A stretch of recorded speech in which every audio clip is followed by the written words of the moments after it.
Good afternoon, ladies and gentlemen. Big Mike back here with you once again.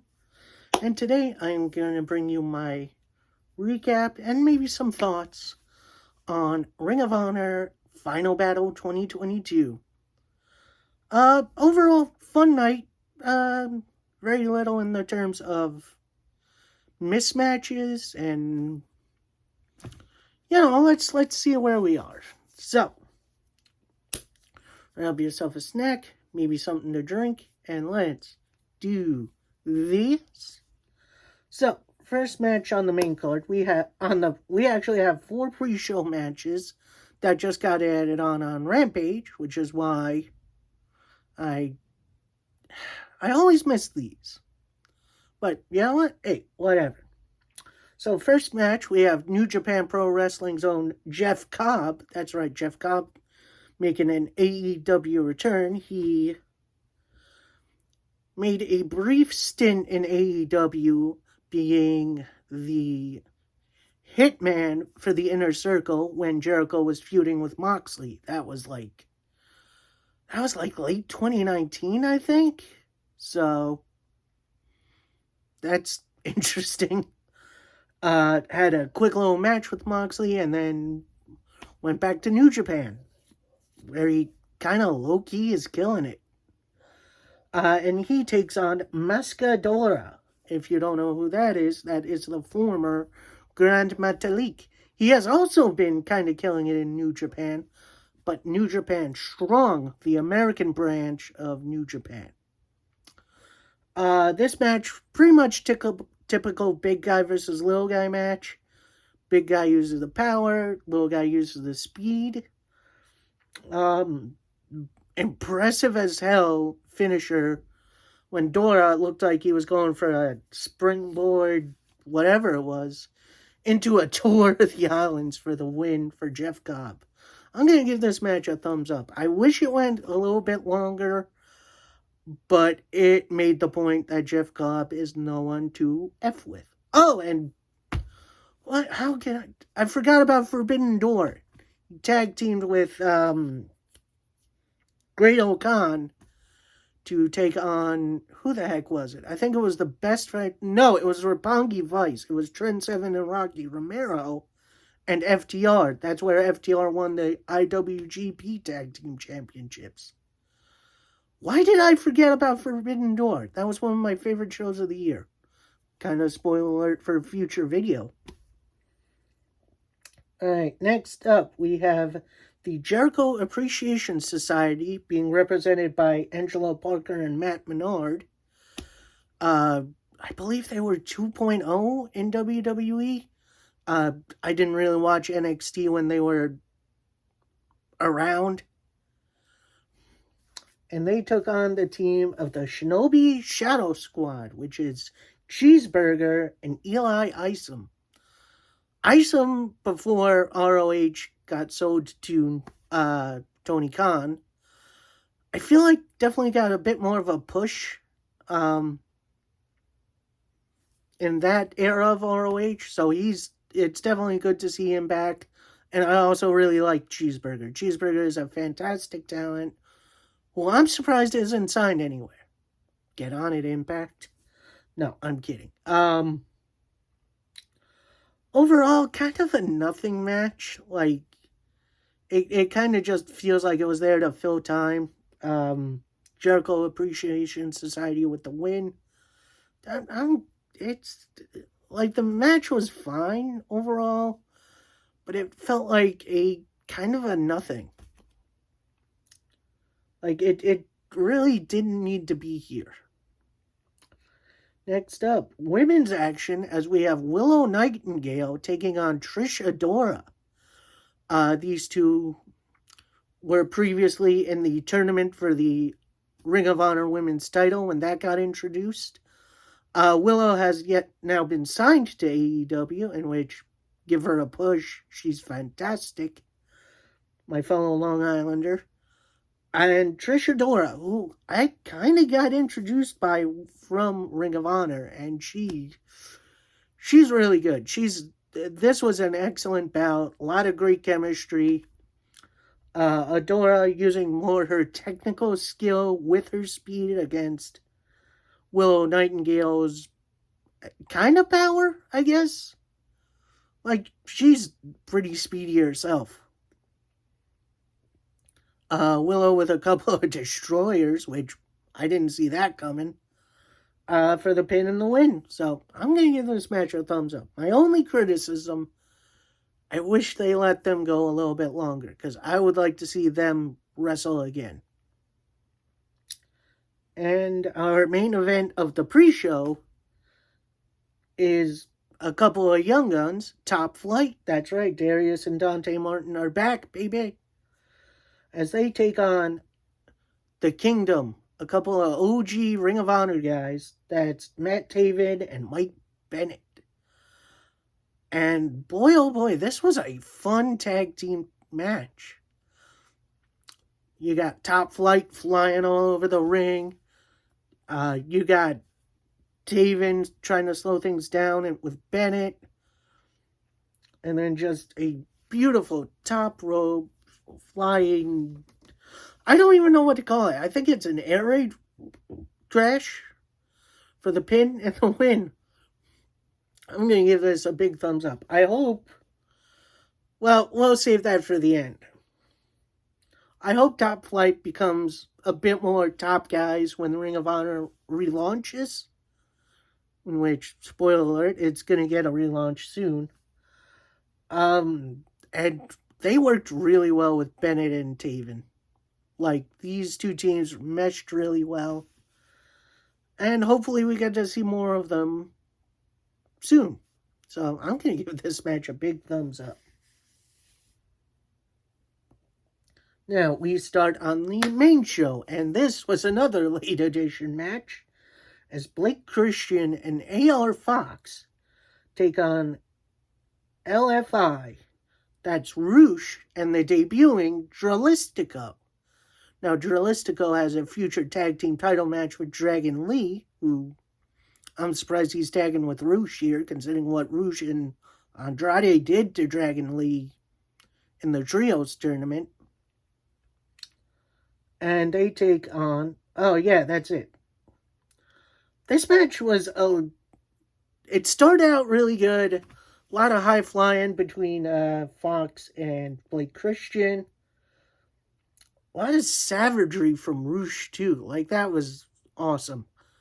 Finish came a little bit weirdly, as I believe it was Roosh that was down. Christian hits his move for the pin, and I think the ref counted a little too fast. Because I believe there was supposed to be a kick out there, but that didn't happen. And, match is over. So, winners, Blake Christian and AR Fox, which even surprised them, which, says to me this was a bit of a mistake. Post-match, LFI grabs some chairs and starts walloping these guys. Like, it was a little bit uncomfortable. Despite the finish, I'm gonna give this kind of a here. It was a fun match. It was a fun opener. Shitty finish. Like, it took a little bit away from the match, but I still enjoyed it for what it was. Next up, we have the Ring of Honor Women's title on the line as Mercedes Martinez defends against Athena, the fallen goddess. Now, Athena has been going through a heel turn as of late. Mostly on Dark, too, which is very weird. Stiffing certain wrestlers, punching out refs.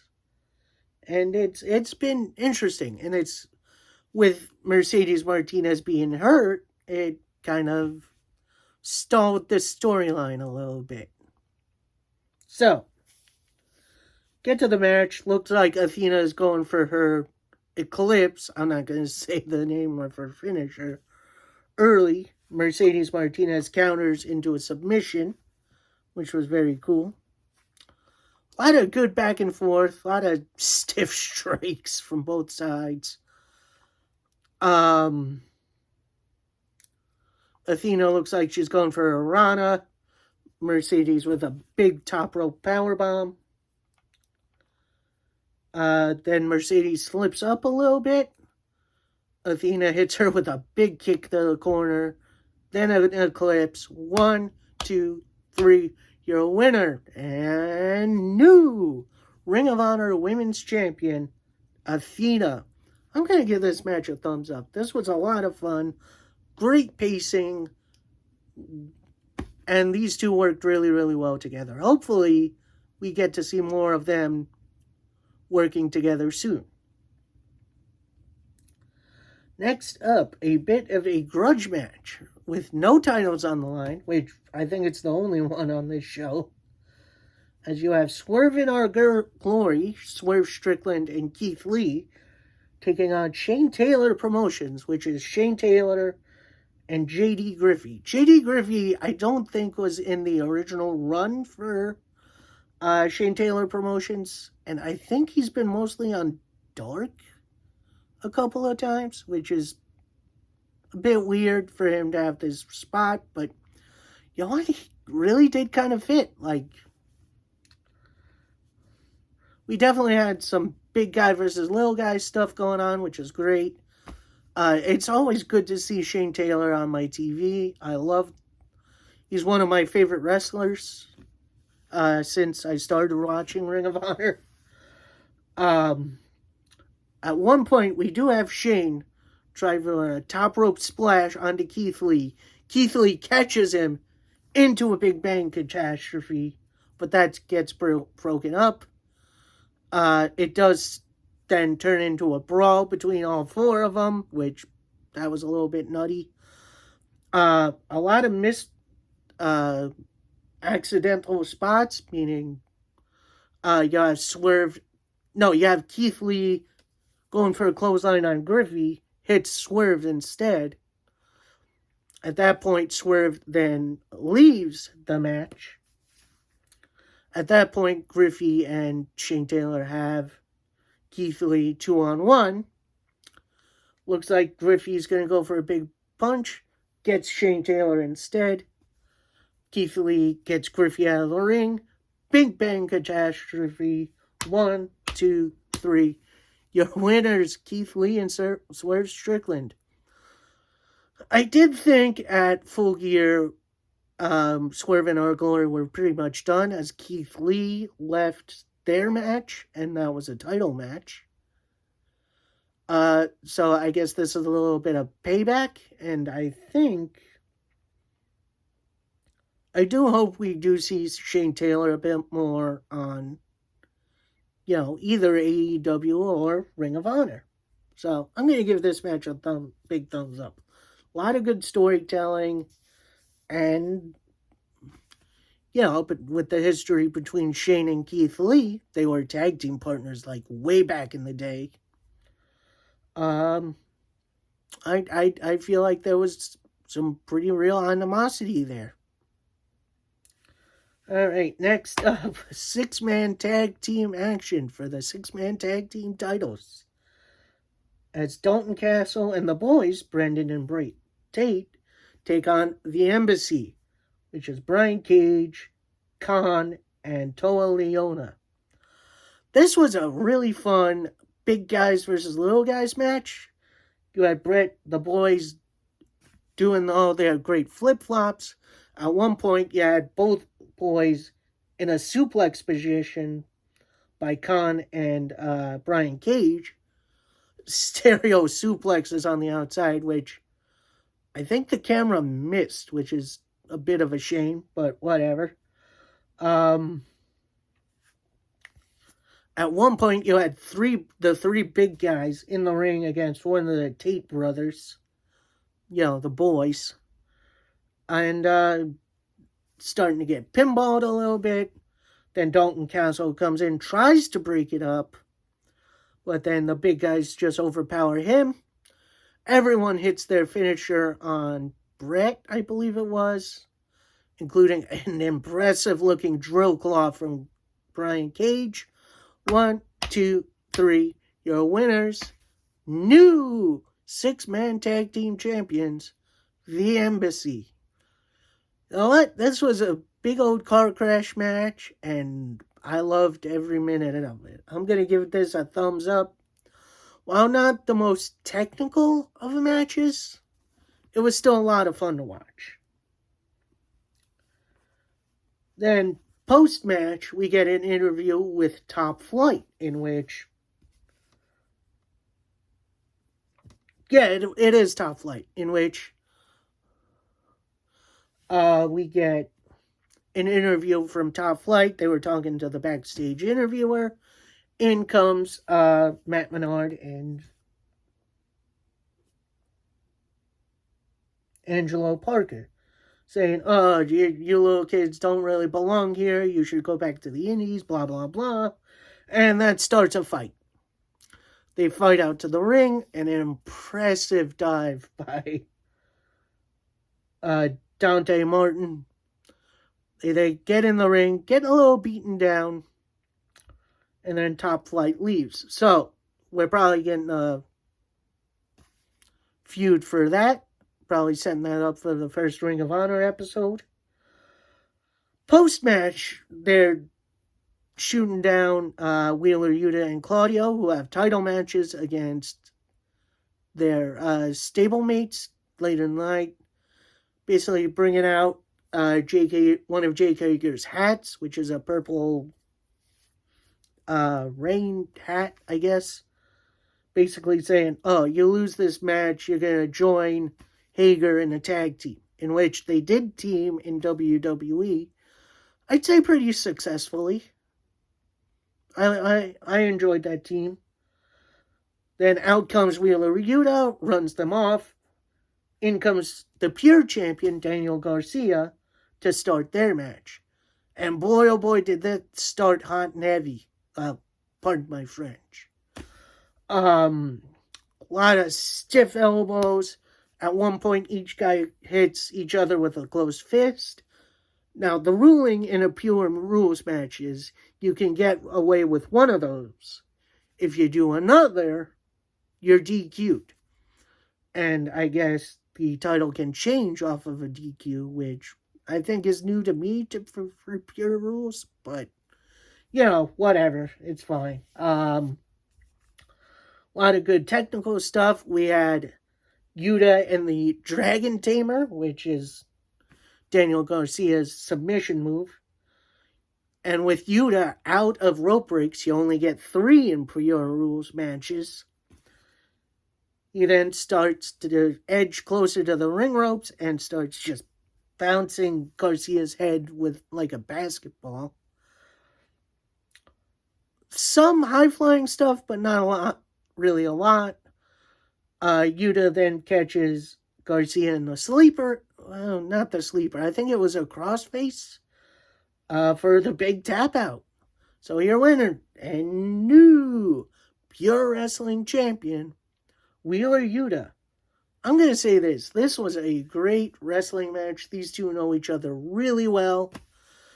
And honestly, I could watch them wrestle all day. They are like almost the perfect wrestlers. I'm going to give this a double thumbs up, and I'm going to say a must-watch, seal of approval. Not to be outdone, in comes the Ring of Honor World Tag Team title match, as FTR defends against, you guessed it, Dem Boys to complete the trilogy, this time in a double dog collar match, where basically it's no DQ. You can use the chain of the collar connecting their opponents as a weapon. And boy, oh boy, did this get bloody fast. At one point, we had FTR trying the Doomsday device on the Briscoes, which gets broken up.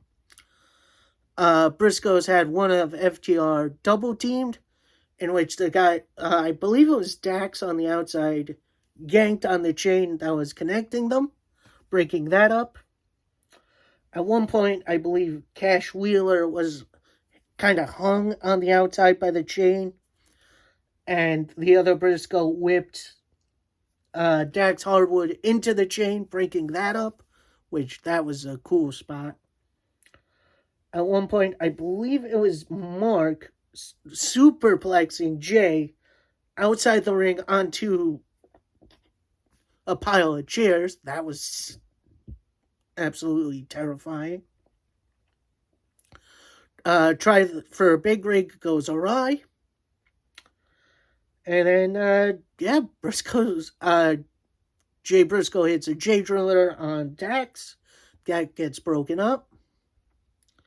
And then the finish, the Doomsday Device for the 1, 2, 3 winners and new Ring of Honor Tag Team Champions for the 13th time. Dem Boys, the Briscoe Brothers. I'm going to give this another double thumbs up. This was an excellent car crashy match that really, stands out on this card. It was fantastic. Just the right amount of violence, just the right amount of blood. Post-match, out came the Ass Boys. That's right, Billy Gunn's kids.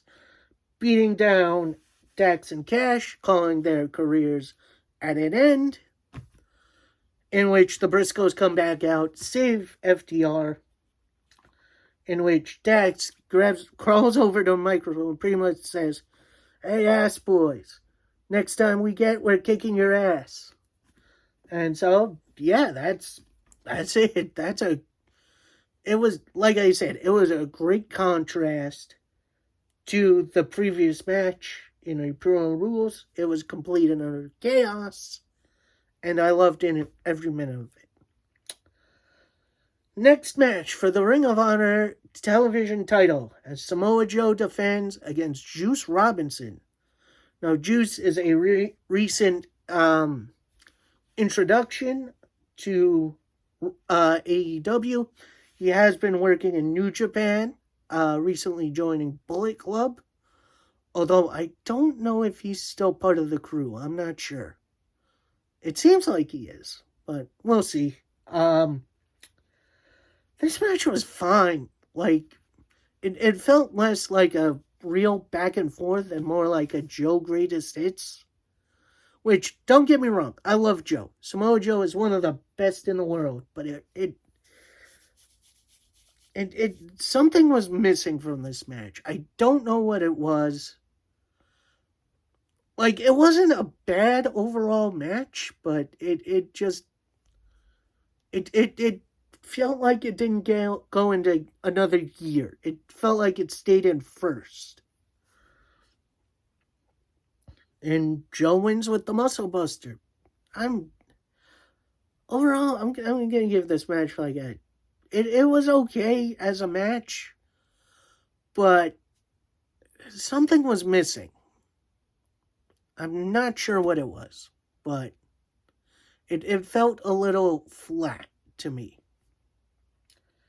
As opposed to this next match for the Ring of Honor World Title, and if Claudio Castagnoli loses, he joins the Jericho Appreciation Society. As we have Claudio Castagnoli getting another shot at the Ring of Honor World Champion, trying to defeat the Ocho, Chris Jericho. And who'd have thought we would be seeing this main event like 5 years ago? Like, that's crazy. Temple was up between two guys. They worked really, really well together. A lot of good suplexes, a lot of good counters. I believe at one point, Jericho went for a superplex. Claudio countered with a powerbomb. After that, Ku and Angelo Parker and what's-his-name came down to the ring to interfere, slipped Jericho his bat. Jericho used the bat behind the ref's back. Looked like he was going for a pin. 1, 2, kick out by Claudio. Jericho trying to set up for the Judas effect, in which Claudio counters perfectly. He then goes for the giant swing, finally. And then after 30 rotations, Jericho taps. I have never seen that before. That was a great finish, a great unique finish to a really, really good match. your winner and new Ring of Honor World Heavyweight Champion, Claudio Castagnoli. And boy, oh boy, I'd be amiss to not give it a thumbs up. These two worked really, really well together. I think this was better than their Grand Slam match, in which I believe Claudio won that. No, Claudio lost that. That's where Claudio lost the title to Jericho. And just that finish. The swing has never been set up as like a finisher. But now that Claudio has that in his arsenal, I think the sky's the limit for Claudio as he becomes the two-time Ring of Honor World Champion. And that it will do it for me. I hope you guys enjoyed yourselves. Please like, comment, subscribe. Let me know what you thought of the show. Overall, there wasn't really a bad match on the show. Maybe some that fell a little flat. But overall, I had fun with it. I'm going to give this whole show a thumbs up. Alright, next big event is the 28th, which is a Wednesday, which is crazy. That is AAA's, I forget what they call it, but I'll more than likely make a video for it. Like I said, that's the 28th, and I think maybe starting next Monday, I'm going to come up with something kind of special. That's right, it's going to be the Big Mike Year-End Awards, in which I award my favorite matches of the year, my favorite superstars, women's matches of the year, and I think that's going to be a ton of fun. I hope you guys tune in for that, and I shall see you next time. Peace.